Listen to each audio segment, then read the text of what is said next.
Y bien, aquí estamos, justamente para traerles el video de preguntas y respuestas, ya reviviendo por fin una vieja sección del canal y donde ya era hora precisamente de que trajéramos una entrega nueva. Así que, sin más dilación, vamos a comenzar. ¿Qué recomiendas para empezar a hacer cómics? Bueno, esto es algo en lo que yo todavía tengo una experiencia muy corta, vamos a decirlo de esa manera. Pero si hay algo que puedo sacar de todo el proceso que ha sido planificar Metallics hasta el día de hoy, algunas de las recomendaciones que yo daría, la primera y más obvia sería simplemente que no te dejes llevar por la emoción. ¿A qué me estoy refiriendo con eso? Que no te dejes llevar por el ansia de sacar todo ya, no te dejes llevar por el ansia de anunciarlo ya, en caso de que tengas un público, no te dejes llevar por eso. Yo espero un año hasta poder hacer el anuncio y aprovecha ese tiempo para definir el estilo de dibujo, aprovecha ese tiempo para definir la historia, definir los personajes, organízalo, ¿ok? En términos de guión, no te dejes llevar por ese viejo esquema de que si eres un escritor de brújula o eres un escritor de mapa. Para mí eso es prácticamente astrología para escritores. O sea, simplemente sea alguien que sepa organizar y que, como todo en la vida, tienes que entender que ya en la escritura por defecto hay una improvisación. Eso va a estar sí o sí.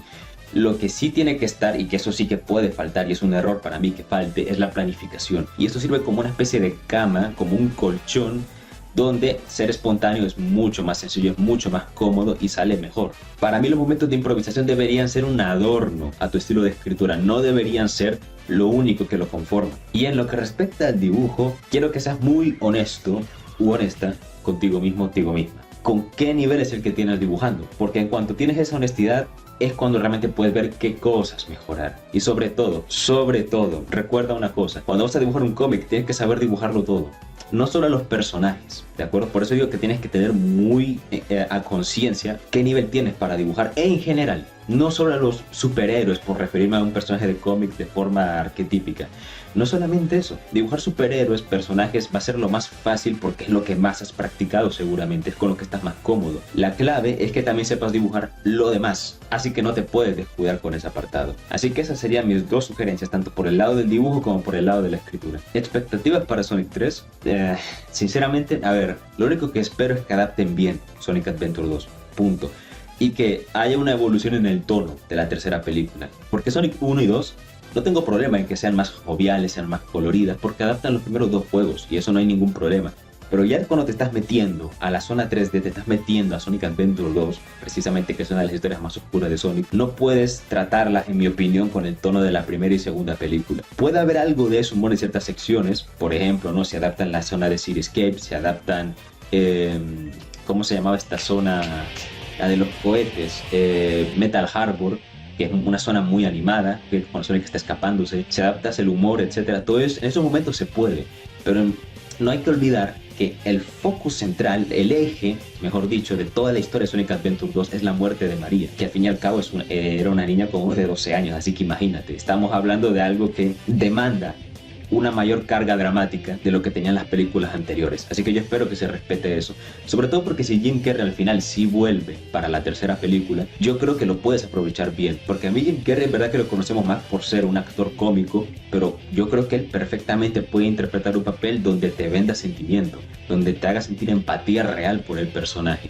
Sin ir lejos, en The Truman Show, él logró eso. Logró que sintieras mucha empatía por su personaje, siendo todavía alguien de un carácter cómico.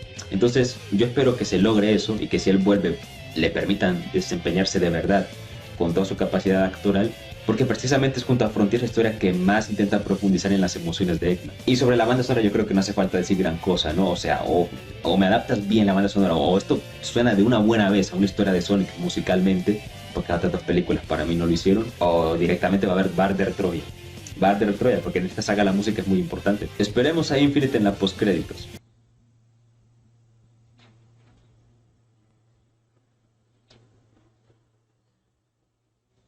¿Dónde está la opción de bloquear? ¿Sería lo mismo empezar una historia dibujando antes de escribir? O sea, ir directo a realizar el diseño del personaje y el storyboard antes de escribir algo en letras. De hecho, la historia que sí es mía, aunque ese proyecto que sí era mío y pausé para trabajar ahorita en Metallicness, que es Shadow Vampires, ese proyecto empezó con un dibujo precisamente, con el diseño de uno de los personajes principales, y a partir de ahí se me ocurrió todo lo demás.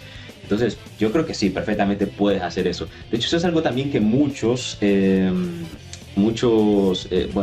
escuchado en algunos artistas de cómic, de acuerdo, ilustradores, de que muchas veces lo que termina agregando al diseño del personaje a veces se termina convirtiendo en algo extra que el escritor, que el guionista aprovecha para darle más profundidad. De acuerdo, el personaje a lo mejor tiene, no sé, una prenda en particular y le añades un simbolismo y esto y lo otro y así lo van trabajando. Así que muchas veces sí es retroalimentación la que obtiene un arte del otro.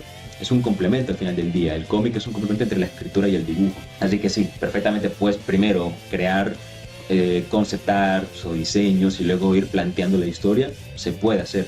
Se puede hacer. ¿Qué fue lo que más te gustó de todo Dragon Ball? De toda esa larga historia. El Super Saiyajin. Sin duda alguna el Super Saiyajin me encanta. Me encanta. El primero, ¿de acuerdo? Todos los demás que vinieron después, todo bien con ellos, pero el primer Super Saiyajin es la clave. Es para mí el mejor concepto que tuvo Dragon Ball en toda su larga historia. Y sobre todo también nos dio a la mejor versión de Goku como protagonista. Nos dio su mejor versión sin duda. Es que también yo soy muy fan del arco de Namek, viejo. A mí me haces hablar de ese arco y te juro que tardo 3 horas solamente en comentarte lo que me gusta del Super Saiyajin. Ya ni hablemos si te tengo que hablar de la saga entera. No terminamos hoy directamente. Para ti, ¿cuál es el peor error que una persona puede cometer al escribir su obra? El error número 5 del video que yo hice hace unos pocos días, casi una semana creo, de los errores que hacen que tu historia se arruine, ¿no? Y que algunos seguramente ya se estaban cometiendo. Ese error número 5 que era básicamente el de ya tengo la historia planeada en mi cabeza y los personajes y esto y lo otro, y a la hora de la verdad, en cuanto se ponen enfrente de la página de Word o de una página tal cual de un cuaderno a escribir algo, se dan cuenta de que no tenían nada. Tenían solamente ideas muy sueltas por ahí, medio las conectan en su mente y da la sensación de que es toda una historia. Yo también he pasado por eso, obviamente. O sea, especialmente cuando recién me interesé en escribir, me pasaba bastante esa mierda, tengo que reconocerlo. Y por eso sé lo que es estar ahí y yo sé perfectamente lo que piensan los que están en esa situación. Para mí ese es el peor error que puedes cometer, ¿de acuerdo? Y de hecho, han habido confusiones con ese quinto punto. Para que me entiendas, imagina la siguiente situación. Imagina una persona que tiene sobrepeso y te dice, yo voy a hacer un cambio físico.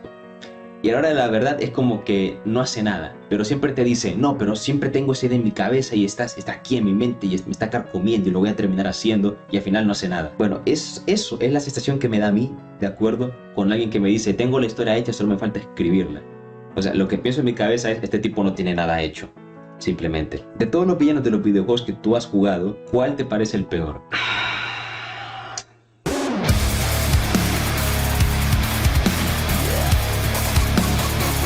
Hace falta aclararlo. Tetsuko, ya en serio, voy a preguntar esto. No era pregunta en serio entonces. Qué aburrido. ¿Crees que la narración simple y/o vaga puede arruinar la inmersión de una historia? En cuanto dijiste esto, yo me acordé de una crítica que hace tiempo del Geek Furioso de la literatura, que era sobre un libro llamado Enclave, si mal no recuerdo, que precisamente se quejaba de eso, de que la narración era muy escueta, muy excesivamente minimalista, tan minimalista que simplemente no había nada, porque hay una diferencia entre minimalista y simplón, obviamente. Pero ya cuando hablamos de una narración vaga, es que directamente me estás hablando de alguien que es perezoso. O sea, es que para mí no es la narración vaga, para mí una actitud vaga en general va a arruinar una historia.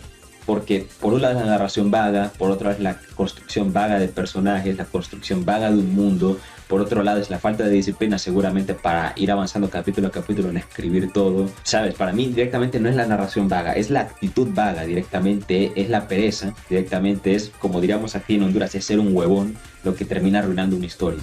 Para mí, en lo personal. Una historia de cualquier proyecto, pero aquí hablamos de escritura al fin y al cabo. Que un videojuego dependa mucho de material dentro de coleccionables, interacciones de personajes, etcétera, para entender la historia, no la del mundo, sino la del juego como tal, ¿está mal? Yo imagino que te está refiriendo a la historia principal. Estoy de acuerdo contigo hasta cierto punto en que está mal. Vamos a ver. Y de hecho esto es algo que yo, por ejemplo, no me gustó de Final Fantasy XV. ¿De acuerdo? Es un juego que la historia me gustó el mundo, me gustó la construcción del mismo, me gustó su banda sonora, me gustó su sistema de combate, etcétera. Me gustaron muchas cosas de Final Fantasy XV, pero algo que no me gustó es que para entenderte más a detalle la historia principal tienes que ir a verte el anime de Brotherhood, tienes que ir a ver Kingsglaive. Ahora resulta que también tienes que jugar los DLCs que son pagados, que realmente se nota, de acuerdo, cuando vos los jugás, que son fragmentos de la trama que fueron recortados y te los están vendiendo a, no me acuerdo cuánto era, $2 o algo así, cada uno $3, que no tiene sentido.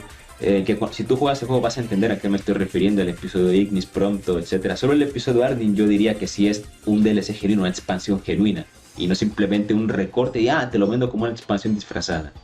Eso a mí no me gusta, ¿de acuerdo? Lo mismo cuando se trata de que depende mucho del contenido secundario. Nuevamente, es algo de lo que yo me quejé con Sonic Frontiers, que pareciera que si no te juegas el contenido secundario a la vez que juegas la historia, como que te queda un poco vacío, la sensación incompleto, sería más bien la palabra correcta, te sentís incompleta la trama, como que faltó más detalle, porque lo que te cuentan en las misiones secundarias, en los diálogos secundarios mejor dicho, es vital, o sea, es algo que debería haber estado en la historia principal, pero está secundario, y como se te pasa de largo, si eres un jugador como yo, que primero terminas la historia y ahí te da por hacer lo secundario, es que es raro, ¿sabes? Es raro, es la sensación de que decís, como que aquí hubo una falla de diseño. Por otro lado, un juego que sí lo hizo bien es Ghost of Tsushima, porque es un juego que la historia principal está cargadísima de contenido y luego el contenido secundario del propio juego es tantísimo que lo que hace es enriquecer la historia. La enriquece, no hace que se sienta completa, sino que te enriquece, te da más perspectiva del mundo, etc.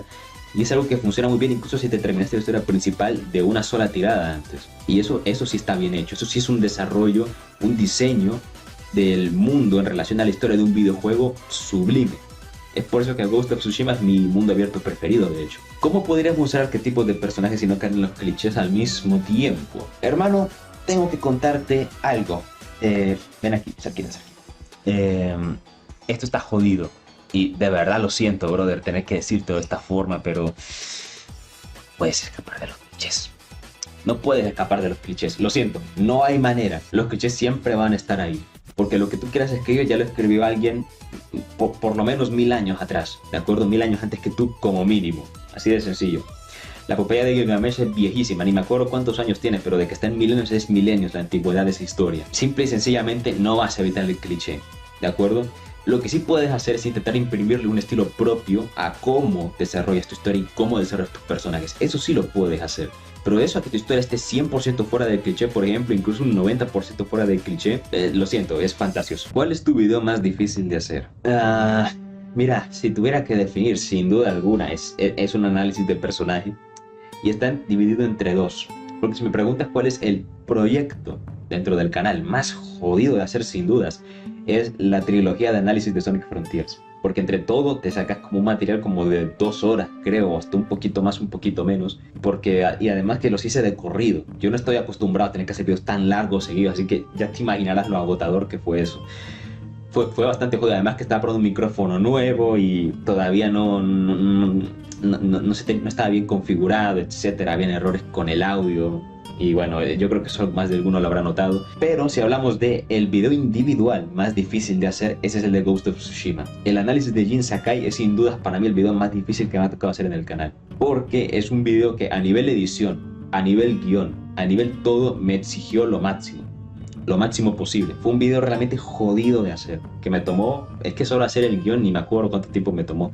Yo creo que fácil me habrá tomado cerca de la semana, porque lo difícil, de acuerdo, de hacer ese guión era pensar, ok, solo analizaré a Jin y a algún personaje extra para darle más contexto y un poquito del mundo, pero ¿qué agarro? Porque Ghost of Tsushima tiene tanto material que no es un análisis, podría ser una serie entera de videos de análisis de ese juego.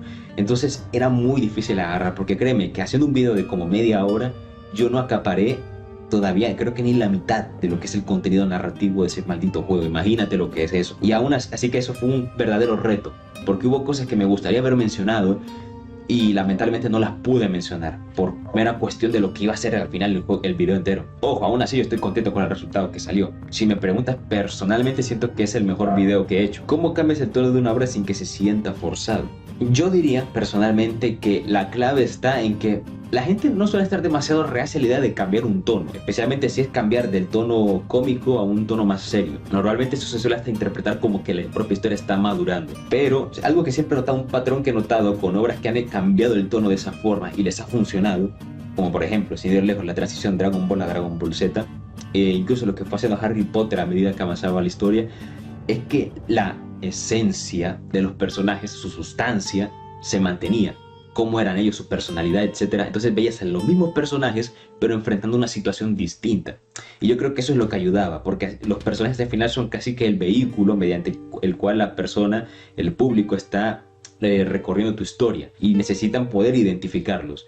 Así que si tú cambias el tono, pero los personajes siguen siendo quienes son, es mucho más llevadero para el espectador adaptarse a la nueva versión que tú quieres plantear de la obra. O al menos es así como yo lo veo. Es la experiencia que yo tengo, por ejemplo, cada vez que una historia más cómica cambia un tono más serio. Como por ejemplo lo de Hora de Aventura que tú me estás mencionando. Finn, aunque tuvo un desarrollo de personaje y demás, lo mismo con Jake y los demás, el personaje conservaba su sustancia, conservaba su esencia, pese a que la historia se fuese volviendo cada vez más dramática, más oscura, más seria, etcétera, más enrevesada, tú seguías identificando a Finn, y yo creo que eso es precisamente lo que ayudaba, porque no necesitaste básicamente cambiar al personaje para cambiar el tono, solo cambiaste el tono, pero el personaje seguía siendo quien era. ¿Puede una historia ser buena sin un conflicto muy grande?